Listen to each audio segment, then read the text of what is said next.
From Dolly's recipe বুকে নতুন রান্না নিয়ে আমি ডলি। সবাইকে আমার ভালোবাসা আর অভিনন্দন জানিয়ে আজকের এই রান্নাটা আমি শুরু করছি।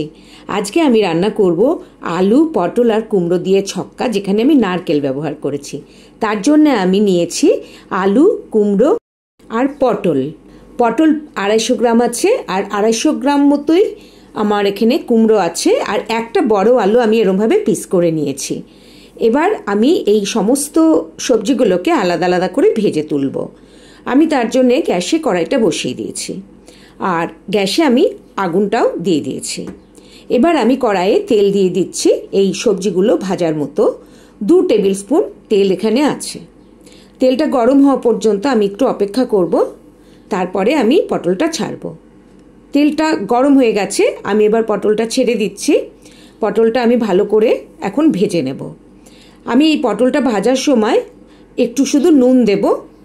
আমি ভাজার সময় কোনো হলুদ দেব না, কারণ সবজিতে হলুদ দিয়ে ভাজলে তেলটা খুব বেশি টেনে নেয়, তাই আমি এইটুকু নুন দিয়ে দিলাম। এবার আমি নুনটা ভালো করে মিশিয়ে দিচ্ছি পটলের মধ্যে, আর পটলটা আমি ভালো করে ভেজে নিচ্ছি। পটলটা আমার ভাজা মোটামুটি হয়ে এসেছে। এবার আমি পটলটা তুলে নেব। আমি বলতে ভুলে গেছিলাম যে সবজিগুলো আমি কিন্তু কেটে ভালো করে ধুয়ে নিয়েছি। এবার আমি পটলগুলো তুলে নিচ্ছি। এরপর আমি কুমড়োগুলো তেলের মধ্যে ছাড়ব। নিরামিষের দিনে এই রান্নাটা কিন্তু খুব ভালো লাগে, আর নিরামিষের দিনে এই সবজিটা থাকলে কিন্তু খেতে কোনো অসুবিধা হয় না। আমি কুমড়োগুলো ছেড়ে দিলাম। এবার কুমড়োগুলো আবার ভালো করে ভেজে তুলে নেব। এই সবজিটায় নারকেল থাকাতে খুব অন্যরকম একটা স্বাদ আনে, যেটা এই সবজিটাকে সত্যি খেতে খুব সুন্দর করে তোলে। তো আমি আমার বন্ধুদের বলবো যে এরকমভাবে সবজি বানিয়ে খেতে। আমি এর মধ্যে আবার একটু লবণ দিয়ে দিলাম। কুমড়ো ভাজার সময়ও আমি একটু লবণ দিলাম, আর এটা ভালো করে আমি ভেজে নেব যতক্ষণ না এটা বেশ লাল মতো হচ্ছে। মোটামুটি হয়ে গেছে, এবার আমি তুলে নিচ্ছি। তো আমি আমার বন্ধুদের বলবো যে নিরামিষের দিনে যদি এরকম করে একটা সবজি বানানো যায়, এটা শুধু ভাত নয়, এটা কিন্তু রুটি পরোটার সাথেও খুব ভালো লাগে। তো এরকম একটা সবজি বানালে এটা কিন্তু অনেক রকম জিনিসের সাথেই খাওয়া যাবে। আমি আরেকটু তেল দিয়ে দিলাম, 2 টিস্পুন মতো তেল আমি দিয়ে দিলাম, কারণ আলুটা ভাজবো, তো তেলটা কমে গেছে। এবার আলুটাও দিয়ে দিলাম। আলুর মধ্যেও আমি আবার একটু নুন দিয়ে দিচ্ছি। একটু নুন দিয়ে দিলাম। আমি প্রত্যেকটা সবজি কিন্তু আলাদা করে অল্প করে নুন দিয়ে ভেজে নিচ্ছি। তো এবার আলুটাও মোটামুটি ভাজা হয়ে এসছে, লাল লাল হয়ে গেছে। আমি আলুটাকে এবার তুলে নেব। তো সবকটা সবজি কিন্তু আমি আলাদা করে ভেজে নিলাম। এবার আমি এই কড়াইয়ে আবার একটু তেল দিয়ে দেব, কারণ যা তেল আছে এতে আমার গ্রেভিটা হবে না। তো এই জন্য আমি এখানে আবার 2 টিস্পুন মতো আমি তেল দিয়ে দিলাম। 2 থেকে 3 টিস্পুন মতো আমি তেল দিয়ে দিলাম। এবার আমি এর মধ্যে 5 ফোড়ন দিলাম। 5 ফোড়ন কিন্তু এই সবজিতে ভীষণ সুন্দর একটা ফ্লেভার আনে। আর একটা তেজপাতা আমি 2 টুকরো করে দিয়ে দিলাম। 5 ফোড়ন আমি 1/2 টিস্পুন দিয়েছি। আমি ফোড়নটা ভেজে নিয়ে নারকেল এর মধ্যে দিয়ে দিচ্ছি। এই নারকেলটা আমি মিক্সিতে একটু পেস্ট করে রেখেছিলাম, তবে পেস্ট করেই দিতে হবে এরকম কোনো ব্যাপার না, কুড়িয়েও দিয়ে দেওয়া যায়, কিন্তু আমি একটু পেস্ট করে নিয়েছি মিহি করার জন্যে। আমি এখানে 2 টেবিল স্পুন নারকেল পেস্ট দিয়ে দিলাম। এবার আমি নারকেলটাকে ভালো করে ভাজা ভাজা মতো করে নেব। নারকেলটা মোটামুটি লাল হয়ে এসেছে।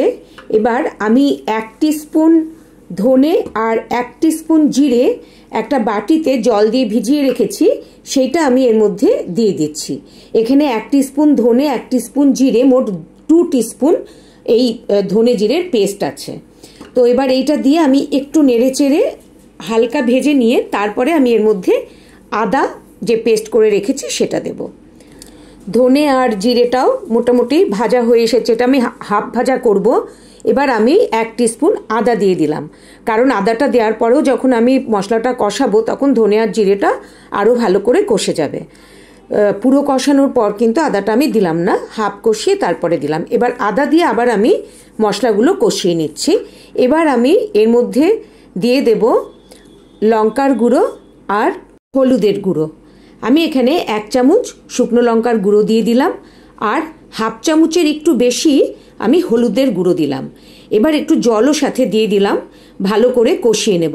আমি যে কোনো গুঁড়ো মশলার সাথে একটু জল ব্যবহার করি, কারণ আমরা আগে যখন বাটা মশলা ব্যবহার করতাম ওটা কিন্তু জলের সাথেই বাটতাম।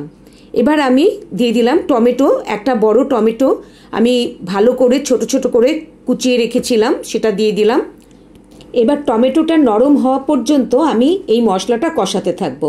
তবে এখন আমি এর মধ্যে একটু নুন দিয়ে দেব, কেননা নুনটা দিয়ে দিলাম, এই পরিমাণ নুন দিয়ে দিলাম।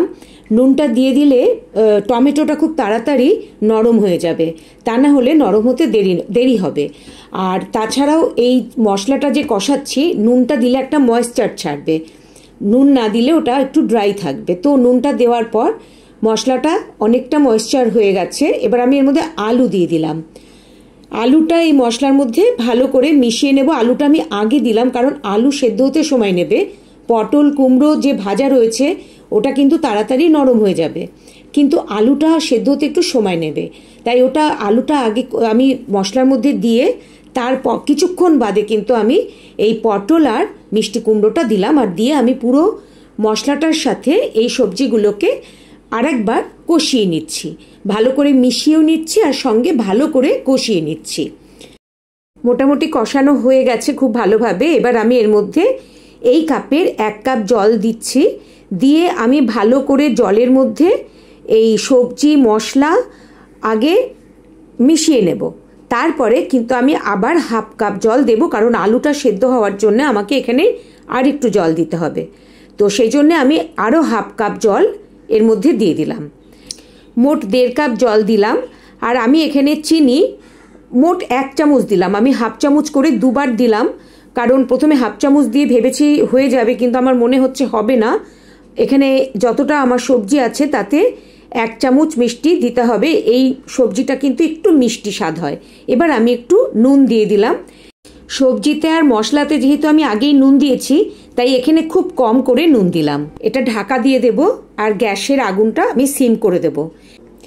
7 মিনিট বাদে আমি আবার ফিরে এসে ঢাকনাটা খুলে দেখে নিচ্ছি, ঝোলটা অনেকটাই শুকিয়ে গেছে আর আলুগুলো বা সবজিগুলো সব সেদ্ধ হয়ে গেছে।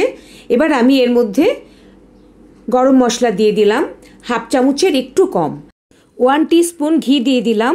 আর এবার আমি গ্যাসটা বাড়িয়ে দিয়েছি, দিয়ে একটু ভালো করে ফুটিয়ে নিচ্ছি ঘি আর গরম মশলা দিয়ে। আর আমার রান্নাটা হয়ে গেছে, আমি এটা নামিয়ে নিলাম। আমি আপনাদের কাছে অনুরোধ করব একবার এই রান্নাটা ট্রাই করে দেখবেন। বন্ধুরা, যদি ভালো লাগে তাহলে আমার চ্যানেলটা সাবস্ক্রাইব করবেন আর একটা লাইক করবেন। আর যদি কিছু বলার থাকে রান্না নিয়ে আমাকে কমেন্ট করে জানাবেন। অনেক অনেক ধন্যবাদ। সবাই ভালো থাকবেন। নমস্কার।